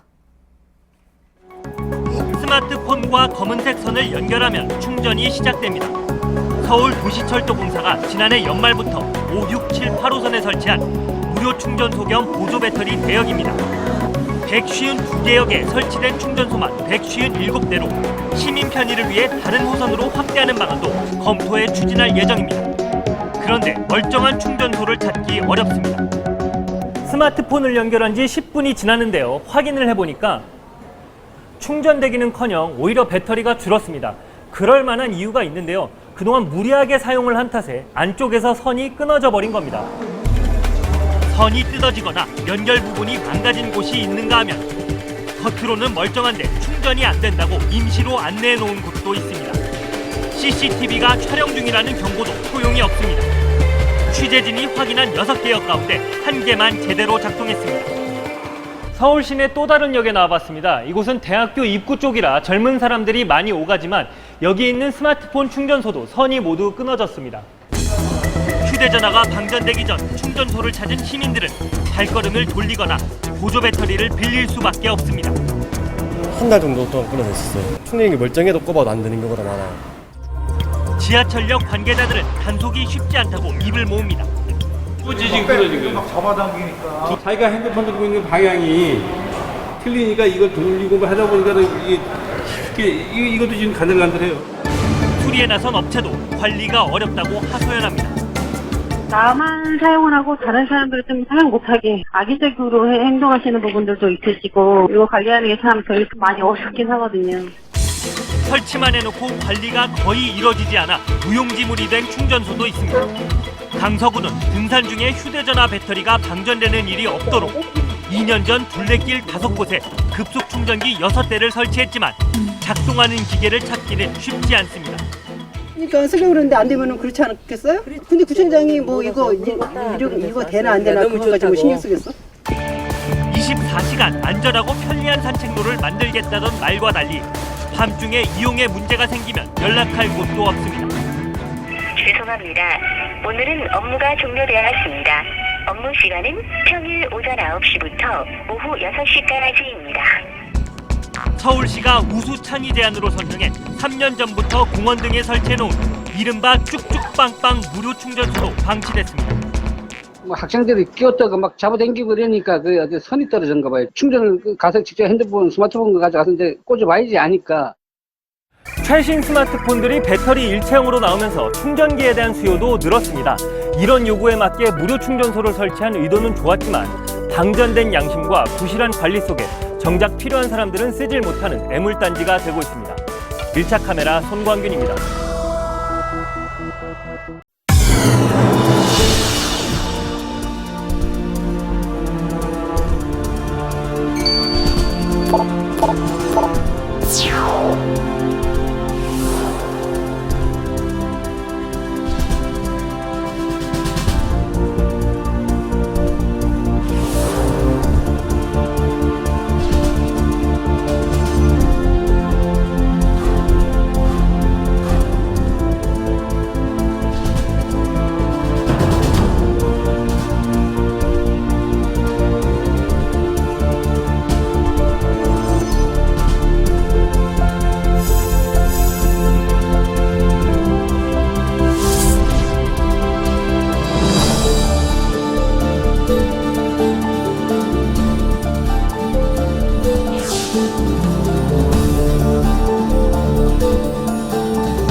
뉴스룸의 앵커 브리핑을 시작하겠습니다. 작년 7월에 저는 이 자리에서 161년 만에 자신들의 오류를 수정한 뉴욕타임즈의 일화를 소개해드렸습니다. 2014년 뉴욕타임즈는 그로부터 161년 전에 어찌 보면 사소할 수도 있는 철자 오류를 바로잡았다는 것이었습니다. 뉴욕타임즈의 그런 행동은 비록 무결점, 무오류는 현실적으로 불가능한 것이라 해도 적어도 자신들은 무결점, 무오류를 지향한다는 자긍심의 표현이었으리라고 생각합니다. 당시 제가 이 일화를 소개해드렸던 이유는 그로부터 며칠 전에 있었던 JTBC 뉴스의 영문 오역 보도 때문이었습니다. 지금 돌이켜봐도 뭐라 할 말이 없는, 사실 되돌아보기도 편치 않은 일이었습니다. 그리고 그 앵커 브리핑의 결론 부분에서 저는 이렇게 말씀드렸습니다. 앞으로도 JTBC 뉴스는 잘못이 있다면 정정해야 하며 당장 알지 못했다면 161년 뒤에라도 사과해야 한다는 것. 그렇게 해서 훗날 JTBC 뉴스가 그렇게 말했으니까 라는 말을 들으면 참으로 좋겠다고 말씀드렸습니다. 잘못이 있다면 정정한다. 사실 쉽지는 않은 일인 것 같습니다.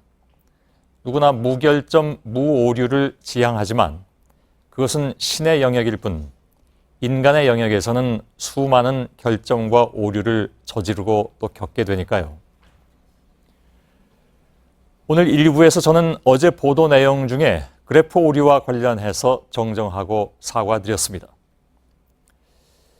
그러나 사실은 이것이 단순히 실수라고 말하고 넘어가기에는 그동안 그 횟수가 여러 차례였습니다.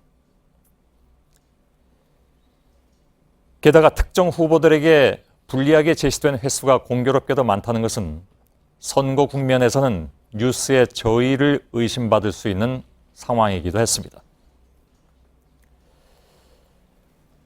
그리고 그 때문에 대선 보도에 임하고 있는 JTBC 뉴스의 신뢰도에 금이 간다면 저로서는 당연히 정정하고 사과드려야 한다고 생각합니다. 초기에 몇 번의 실수가 이어졌을 때 보도국 조직이 보다 크게 함께 각성하지 못한 것은 철저하게 저의 잘못이고 모자람입니다. 엊그제 저에게 도착한 어느 40대 시청자분의 메일은 꾸지람과 애정을 함께 담고 있었습니다. 사실 그래서 더 마음이 아픕니다. 애정은 감사하게 받아들이고 꾸지람은 소중하게 받겠습니다. 여전히 훗날 JTBC 뉴스가 그렇게 말했으니까 라는 말을 듣고 싶다면 분명히 또 있을 잘못에 대해서 또 정정하고 사과드려야겠지만 다만 바람이 있다면 그 횟수가 좀 많이 줄었으면 하는 것입니다. 시청자 여러분, 다시 한번 깊이 사과드리겠습니다.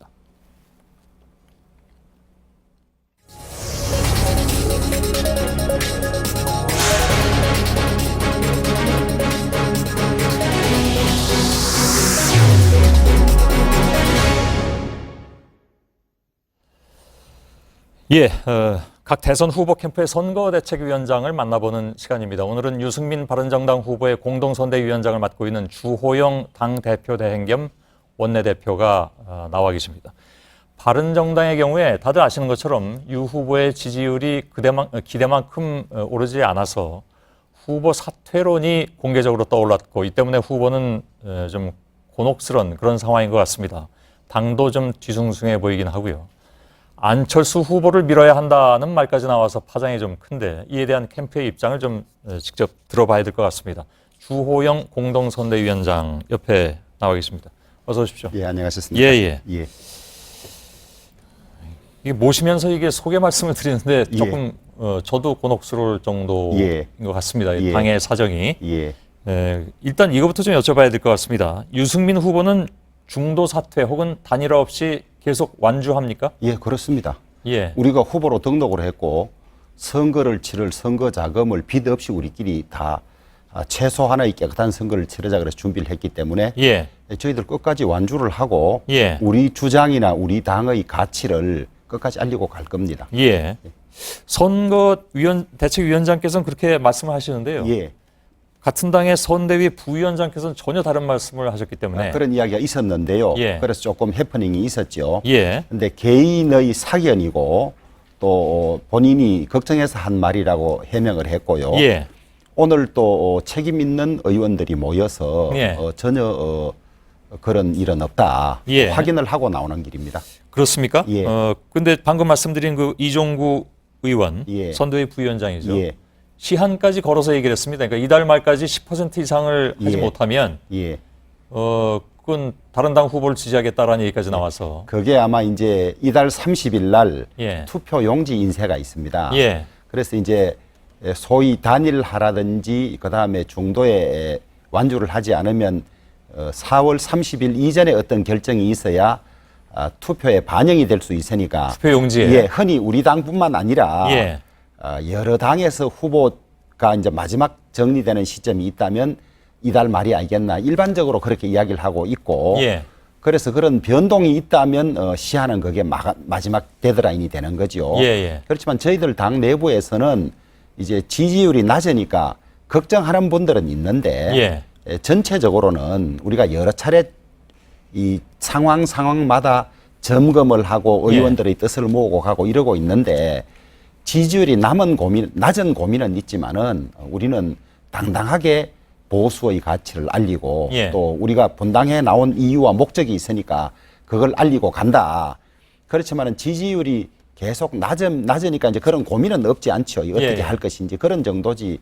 무슨 우리가 중도에 포기한다든지 의원들이 난 후보를 지지한다든지 이런 일은 아마 없을 겁니다. 알겠습니다. 뭐 공식적으로 이렇게 딱 찍어서 이렇게 못 박아서 말씀하시면 뭐 더 드릴 질문은 없을 수도 있겠으나 다만 이게 또 정치 상황이라는 것이 뭐 잘 아시는 것처럼 워낙 좀 많이 변화하기도 하고 그에 따라서 의원들의 생각도 바뀌기도 하고 심지어는 후보의 생각이 바뀔 수도 있는 거니까요. 근데 물론 뭐 지금으로선 그런 게 안 보인다고 하지만 이제 세상 일은 모두 변화 가능성이 있으니까 그러니까 예를 들어서 그 이종구 부위원장이 얘기한 것처럼 4월 말이라면 이제 한 열흘밖에 안 남았는데 그렇습니다. 투표용지 찍을 때까지도 뭡니까 이제 지지율이 그렇게 큰 괄목할 만한 변화를 보이지 않는다면 또 이런 얘기가 나올 가능성이 있지 않을까요? 가능성은 있습니다. 있는데 세상 일이란 것이 뭐 끊임없이 변하는 거니까 변할 수 있다고 일반론을 말하면 또 저게 무슨 복선을 깔고 이야기하는 것보다 이렇게 느껴질 수 있으니까 그런 말씀도 조심스럽습니다만은 현재로서는 저희들은 끝까지 완주하고 최선을 다해서 보수의 가치와 우리 당의 창당 목적을 국민들께 알린다. 이것이 조금 전에도 제가 책임 있는 사람들끼리 확인하고 나온 이야기고요. 거기 이종구 부위원장은 그 말에 대한 책임을 지고 부위원장을 사퇴했습니다. 알겠습니다. 아마 지금 말씀하신 그 단어 때문에 사전 설명을 하신 것 같은데 현재로서는 하고 말씀하시니까 대개 이제 또 언론에서 받아쓰기에는 왜 앞으로 모르는 일인가 보다 뭐 이렇게 또 얘기를 하지 그래서 않습니까? 제가 그 말씀도 조심스럽다 그랬습니다. 알겠습니다. 나름 2중 3중으로 지금 안전장치 해놓고 말씀하고 계신 것 같은데 다만 이런 부분이 또 있습니다. 아까 이제 한 2번에 걸쳐서 저한테 말씀하셨는데 창당 목적이 있지 않느냐. 창당 목적에 관한 한은 예를 들면 홍준표 후보 자유한국당의 홍준표 후보가 뭐라고 얘기했냐면 그 창당 목적은 이미 다 이루지 않았느냐. 대통령도 탄핵됐고 이제 합치자. 라고 얘기하고 있는데 뭐라고 답변해 주시겠습니까? 그것은 이제 홍준표 후보가 친박 척결하고 합치자고 처음에 이야기를 했습니다. 친박을 척결할 테니. 그런데 이제 와서는 자유한국당의 친박은 없어졌다. 그리고 선거 때는 지게짝대기도 필요한데 누구를 배제하고 안 하고 할 수 없다. 이러면서 합치자고 이야기는 하고 있는데요. 저희들은 소위 지금 대통령이 탄핵되고 구속이 되고 국정이 이렇게 파탄에 빠지고 그다음에 보수가 괴멸된 상황에 제일 큰 책임이 박근혜 전 대통령에게 있고 그다음에 호가호위하고 이것을 앞장서서 막았던 친박들이 저희들은 8명을 책임지라고 그랬습니다만 아직 한 분은 추가 탈당했으니까 3분이나 그대로 있고 이래서 정비되지 않은 보수, 책임지지 않은 보수로서는 국민들에게 보수 지지를 호소할 수가 없다.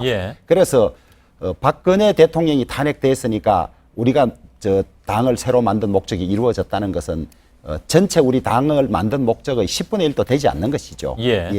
그럼 예를 들면 그 친박 정리가 안 됐기 때문이라는 것이 아직 뭐랄까요 다시 합칠 수 없는 명분이라면 그것만 있지는 않겠습니다만 그 부분은 예를 들어서 뭐 선거 과정을 거치면서 자연스럽게 바른정당이 또 만일 다시 한다면 모르겠습니다. 이건 뭐 자존심 상하는 얘기인지 모르겠습니다만 다시 하면서 그 부분을 계속 주장하면 자연스럽게 선거가 끝나면서 그런 문제점은 해소되지 않을까 하는 생각을 저희들은 그렇게 안 될 거라고 봅니다. 그렇습니까? 왜냐하면 새누리당이 당원 300만을 가지고 있고 재산도 무슨 수백억에 이르는데 저희들이 한겨울에 자유한국당입니다. 지금은 자유한국당이 됐죠. 그 새누리당 시절에. 그래서 저희들이 나올 때는 그만큼 내부 개혁이 아무리 노력해도 불가능하다는 것을 확인하고 나왔기 때문에 또 지금도 숫자적으로도 친박이 많고 또 일부에서는 대선 이후 전당대회에서 다시 친박이 당권을 잡으려고 노력한다 이런 정도이기 때문에 도저히 불가능합니다. 알겠습니다. 근데 또 다른 선대위 부위원장이 계십니다. 홍문표 부위원장. 홍문표 부위원장이 뭐라고 얘기했냐면 이번 주말 내지 사실 뭐 이번 주말이라봐야 며칠 안 남았고요. 그렇습니다.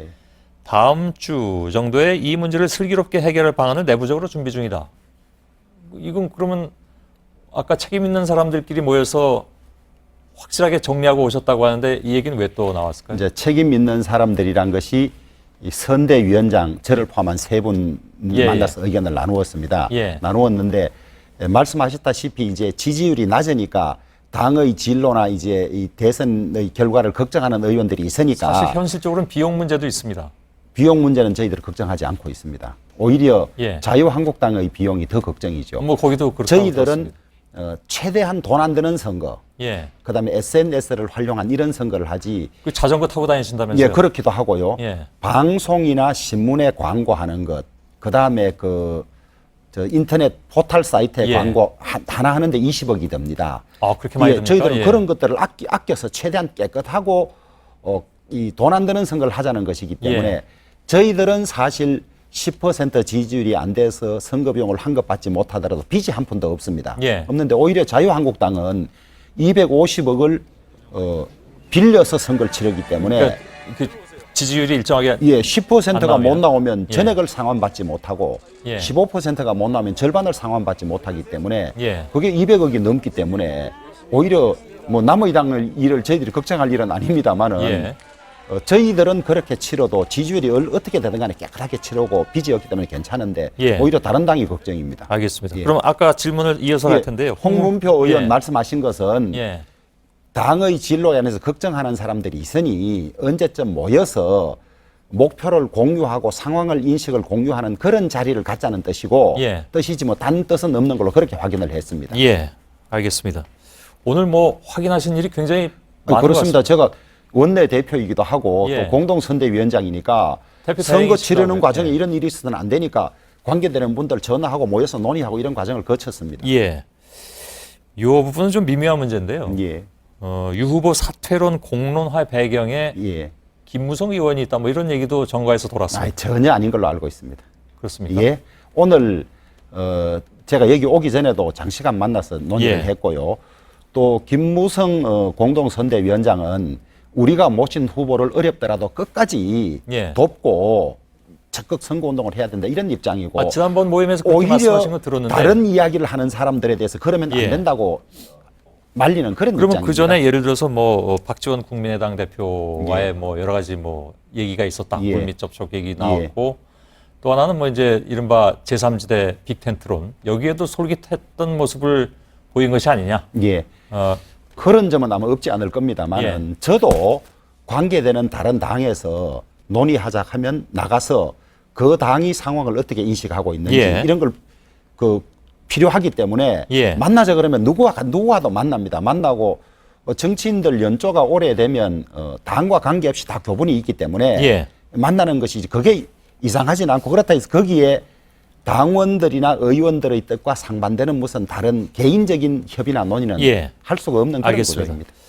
그 관련해서 마지막 질문을 드리겠습니다. 그 관련입니다. 책임 있는 분들이 모여서 얘기를 했다고 해도 결국은 다른 의원들이 그러니까 당의 저변의 분위기가 굉장히 중요하지 않습니까? 예를 들면 뭐 수도권 의원들 또 뭐 다른 지역의 의원들도 생각을 해야 되고 그래서 예를 들어서 수도권 의원들 같은 경우에 안 후보와의 단일화를 원하는 그런 기류가 있다라는 얘기를 듣고 있습니다. 그건 다시 말하면 책임 있는 사람들이 아무리 정해도 후보의 지지율이 계속 오르지 않고 뭐 옛날에 뭐 후보 바꾸자는 얘기도 있지 않았습니까? 예, 옛날 다른 당에서는. 예. 그럼 그런 상황까지도 혹시 염두에 두고 계십니까? 이제 일반적으로는 수도권 의원들은 국민의당과 협력하는 것을 바라고 영남권 의원들은 보수 자유한국당 단일화를 위해서 자유한국당과 협력을 바라는 것이 아니냐는 관측이 있습니다만 제가 만나보고서는 그렇지 않고요.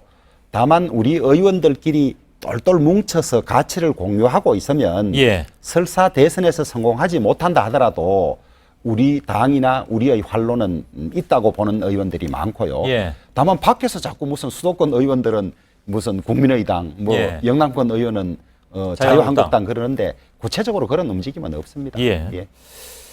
그 1차 TV 토론에서 유승민 의원이 제일 좋은 평을 받은 건 사실입니다.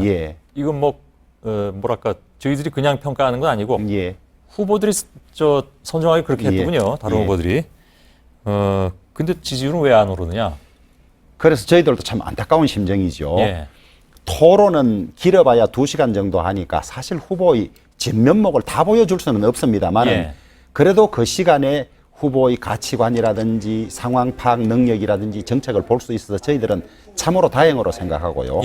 오늘 또 약 1시간 뒤에 이제 10시부터 토론회가 있기 때문에 저희들 기대가 참 큽니다만은 저희들 분석과 또 전문가들의 분석이 왜 유승민 후보가 그렇게 토론도 잘하고 훌륭한데도 지지율이 오르지 않느냐는 한 2가지로 분석을 하는 것 같습니다. 탄핵 정국을 거치면서 바른정당이나 유승민 후보는 탄핵을 반대하는 지지층이 있는 정당에 속해 있으면서 탄핵을 앞장서서 하고 나왔기 때문에 어차피 이 나머지 당들 더불어민주당이나 국민의당 지지자들로부터는 지지를 받기 어렵고 기존 보수 지지층 중에도 탄핵을 찬성하고 나온 사람이니까 거기서도 지지를 가지고 오기 어려워서 그런 거라는 분석이 하나 있고요. 그다음에 두 번째로는 이 대선이라는 것이 소위 1, 2등 하는 후보 중에 누가 될 것인지를 국민들이 관심을 가지고 물론 그렇죠. 자기 표도 4표가 안 되게 던지려는 경향이 있기 때문에 지지율이 낮으니까 유승민 후보에게 표를 줘도 대통령 되기가 쉽지 않겠네 그러니까 아깝기는 하지만은 포기를 하고 1, 2등 후보 중에서 누구를 고를까 이런 고민을 많이 한다는 거죠. 그래서 저희들은 그 2가지가 큰 원인으로 그렇게 보고 있습니다. 원인 분석을 했으면 거기에 대한 무슨 처방이 나와야 될 거 아니겠습니까? 저희들은 오늘도 그렇고 이제 저희들도 25일에 다 모여서 토론을 하는데 무슨 전략이 있습니까? 저희들은 이제 당을 만든 지 불과 80일밖에 안 되기 때문에 당원 숫자도 적고 이 대선 상황 하에서 뭐 많게는 후보가 10몇 명이나 되고 또 의미 있는 후보들도 한 5분 정도 되기 때문에 목소리나 후보의 이 존재감이나 특징이 잘 드러나지 않아서 그렇다. 그래서 22여일밖에 남지 않은 대선만 보면 참 답답한 상황이긴 하지만은 시간을 가지고 꾸준히 우리 당의 가치라든지 우리 의원들의 말하자면 사고나 행동이라든지 이런 걸 보여주면 중장기적으로는 국민으로부터 사랑을 받을 수 있지 않겠나 이런 목표를 가지고 있습니다. 알겠습니다. 문제는 대선은 단기전이라는 데 있죠. 그게 지금 저희들도 고민입니다. 알겠습니다. 바른정당의 공동선대위원장을 맡고 있는 주호영 의원이었습니다. 고맙습니다. 잘 들었습니다.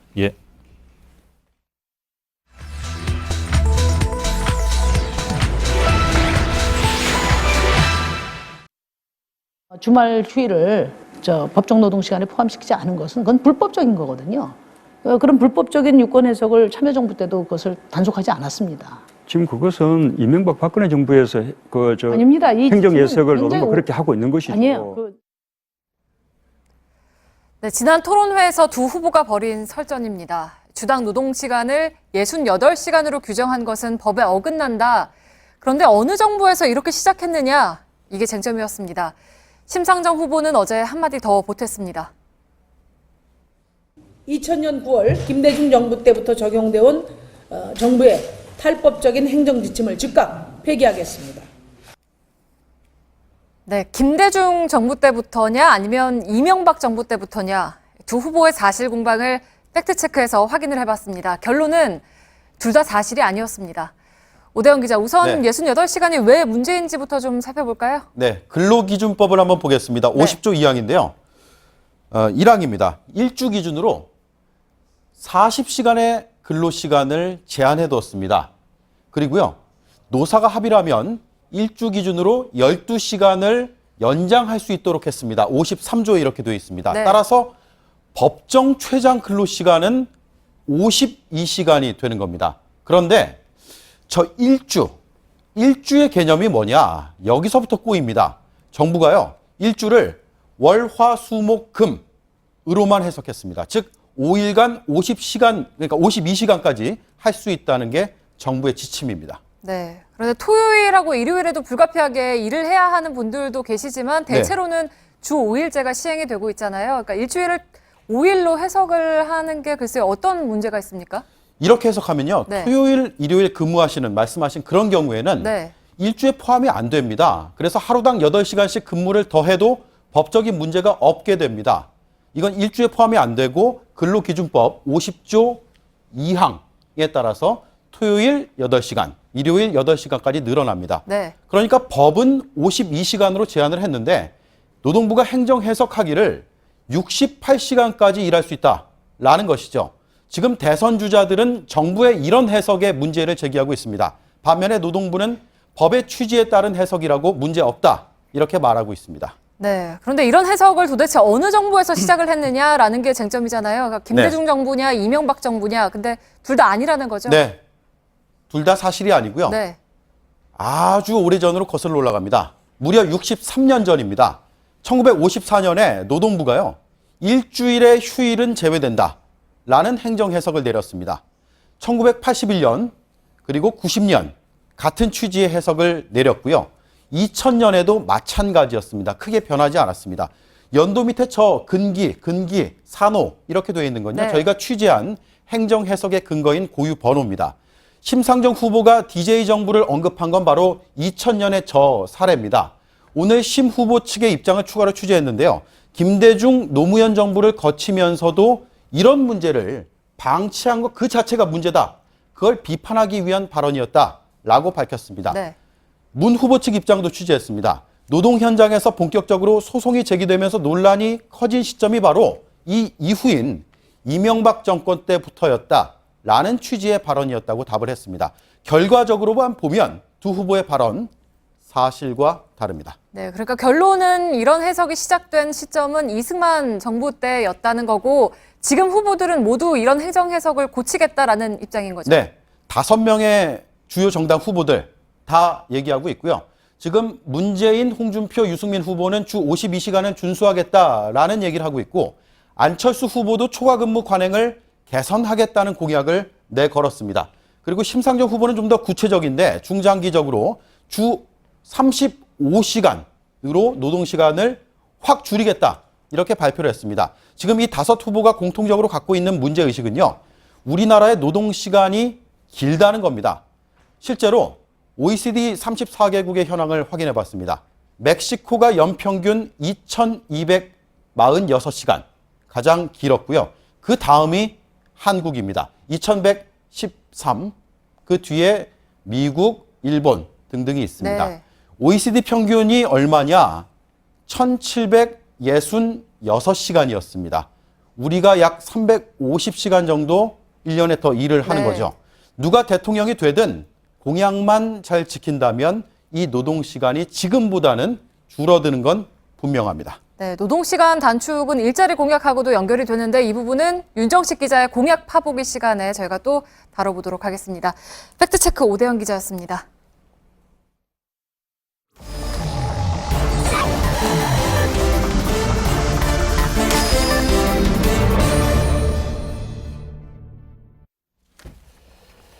예, 비하인드 뉴스를 시작하겠습니다. 이성대 기자가 역시 나와 있습니다. 자, 어서 오세요.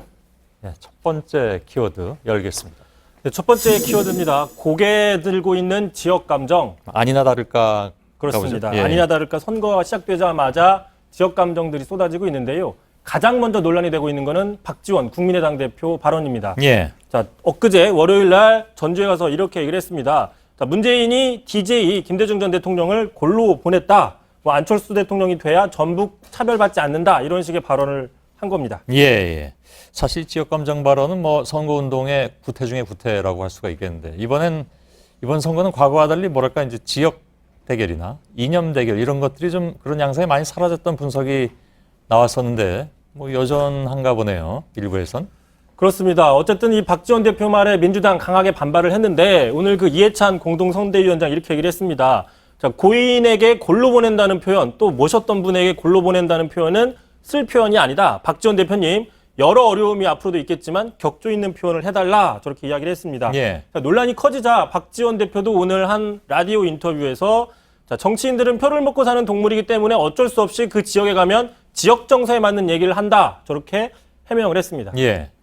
근데 이 발언은 어찌 보면 그 지역에 사시는 분들한테는 별로 듣기 좋은 얘기가 아닐 수도 있습니다. 왜냐하면 지역 분들은 지역 감정을 안 가지고 있을 수도 있는데 그게 지역 정서라고 얘기하면서 지역 감정을 자극하면 그거는 정말 앞뒤가 안 맞는 것이 아닌가 하는 생각도 들고요. 일단 알겠습니다. 그러자 이제 예. 그 민주당에서도 좀 구설이 나오고 있습니다. 예. 자, 엊그제 역시 조응천 의원 이런 얘기했습니다. 자, 왜 민주당이 전라도당이냐? 국민의당이 전라도당이다. 자, 이 말을 다른 곳도 아닌 대구에서 했기 때문에 예. 지역감정 조장 논란이 나오고 있고요. 뭐 어느 당이나 마찬가지라는 얘기군요. 예. 정도의 차이는 있지만 예. 또 자유한국당도 빼놓을 수 없습니다. 자, 이철우 본부장 이런 얘기를 했습니다. 자, 우리 손가락 전부 낙동강에 버리면서 후회하지 말고 홍준표를 찍어야 된다. 저게 무슨 말인지 당장 이해가 안 되는 분도 계실 수 있는데 예. 저기 예전에 한 지역신문에 보면 이런 얘기가 나옵니다. 예전 그 YS 정부 시절에 YS가 TK 인맥들을 많이 제거해서 당시 대구 경북에서는 YS를 찍은 손가락을 뭐 버리자 저런 이야기들이 나왔다라는 얘기입니다. 예. 비유가 너무 좀 살벌하네요, 일단. 예. 자, 오늘은 후보들이 TV 토론 준비하느라고 이렇게 유세는 별로 하지 않은 것 같은데. 예. 뭐 아무튼 내일부터 좀 다시 봐야 될 것 같습니다. 다음 키워드는요. 자, 두 번째 키워드 가겠습니다. 세탁기와 자전거. 예. 자, 지난 13일 TV 토론 당시 홍준표 후보의 세탁기 논쟁 다 기억하실 텐데 예. 자, 먼저 한번 보고 가시죠. 대한민국을 세탁기에 넣고 돌리겠다 그러시는데 많은 국민들이 우리 홍 후보님도 세탁기에 들어가셔야 한다고 생각한다고. 세탁기 들어갔다 나왔습니다. 판결문 한번 보시죠. 그 세탁기가 고장난 세탁기 아닙니까 혹시? 세탁기가 삼성 세탁기입니다. 저렇게 화제가 됐었죠. 예. 세탁기 논쟁. 아예 이 세탁기를 선거운동에 적극 활용하기로 했습니다. 자, 보시는 게 지금 어디냐면 자유한국당 당사입니다. 홍준표 세탁기 확 돌리자라고 저렇게 설치를 해놨는데 예. 아예 유세 현장까지 동원을 하겠다는 예정을 그렇군요. 얘기를 하고 있는데 다만 그 저 세탁기는 S사가 아니라 D사 제품이고요. 자, 홍 후보의 세탁기 사랑은 이번이 처음이 아닙니다. 지난 2009년 한 새누리당 원내대표 당시에 자기는 MB정부의 법무장관이 되고 싶은데 법무부 장관이 되면 우리나라를 세탁하겠다라고 이미 이야기를 한 적이 있습니다. 예. 그래서 그런 얘기가 자연스럽게 나왔다 그런 얘기군요. 자, 아무튼 그 일상적인 사물이 세탁기인데 이게 이제 특정 후보하고 결합되면서 다른 의미로 나오곤 합니다. 정치적 상징으로 이건 뭐 이제 전문 용어로는 오브제라고 한다면서요? 자전거도 있다면서요, 근데? 자전거 아까 그 주호영 대표 이야기를 했었지만 예. 바른정당 지금 선거비를 비용을 아끼기 위해서 자전거 유세를 기획하고 있습니다. 보통 총선이나 지방선거 같은 경우에는 흔히 보는 모습인데 예. 대선에서는 좀 낯선 풍경이죠. 결국에 이 자전거는 유승민 후보의 대선 완주 의지가 투영이 된 상징이다. 이렇게 분석할 수 있습니다. 예. 마지막 키워드는요? 자, 마지막 키워드 가겠습니다. 쇼핑몰과 포스터. 예. 자, 이거는 그 문재인 안철수 이 양측 선거 초반의 이슈 키워드라고 볼 수 있는데 자, 화제가 됐죠. 안철수 후보의 포스터 공개되자마자 인터넷을 뜨겁게 달궜습니다. 그동안 보지 못했던 파격적인 앵글, 구도, 파격적인 어떤 미장센들이 평가를 받았는데 전문 용어가 많이 나오네요. 자, 홍보 전문가였던 새누리당의 조동원 전 홍보본부장도 인정했던 포스터입니다. 예. 자, 일각에서는 지난 2002년 대선이었죠. 불심으로 대동단결 이후에 가장 파격적인 포스터다 이런 평가까지 받고 있습니다. 하지만 안철수 후보의 포스터에서 당명을 빼서 지금 거센 비판을 받고 있습니다. 예. 어쨌든 시선 끌기는 성공했다는 평가 나오고 있습니다. 예. 문 후보 측은 쇼핑몰 형식의 정책 홍보 이걸 좀 택했다면서요? 그렇습니다. 문 후보의 문재인 1번가라는 어떤 사이트인데 포스터 다음 날 또 실시간 검색어 1위를 하면서 이슈몰이에 성공을 했습니다. 예. 어떤 딱딱한 느낌의 공약들을 쇼핑몰 패러디해서 흥미를 좀 유발했다는 평가가 있는데 얼마든지 충동 구매해도 된다라는 겁니다. 자, 당에서는 지금 이게 접속이 몰려서 서버를 더 증설하기로 했는데 화제가 되다 보니까 도메인 해킹 논란까지 나왔습니다. 이 문재인 1번과 비슷한 그 도메인을 클릭하니까 안철수 후보 측에 연결이 된다는 거죠. 그래서 문재인 후보 측에서 상당히 항의를 했는데 자, 국민의당 측에서는 우리와 관계없는 일이다라는 입장을 밝혔습니다. 예, 알겠습니다. 여기까지 진행하겠습니다. 비하인드 뉴스 이성대 기자였습니다. 네, 내일 전국이 흐리고 오후부터 비가 오겠습니다. 오전까지 미세먼지 농도는 나쁨 상태를 보이겠습니다. 예. 자, 끝나고 나면 역시 페이스북 라이브, 소셜 라이브 오늘은 정치부 기자들이 저쪽에서 준비를 하고 있습니다. 여러분 저희들은 내일도 역시 최선을 다하겠습니다. 고맙습니다.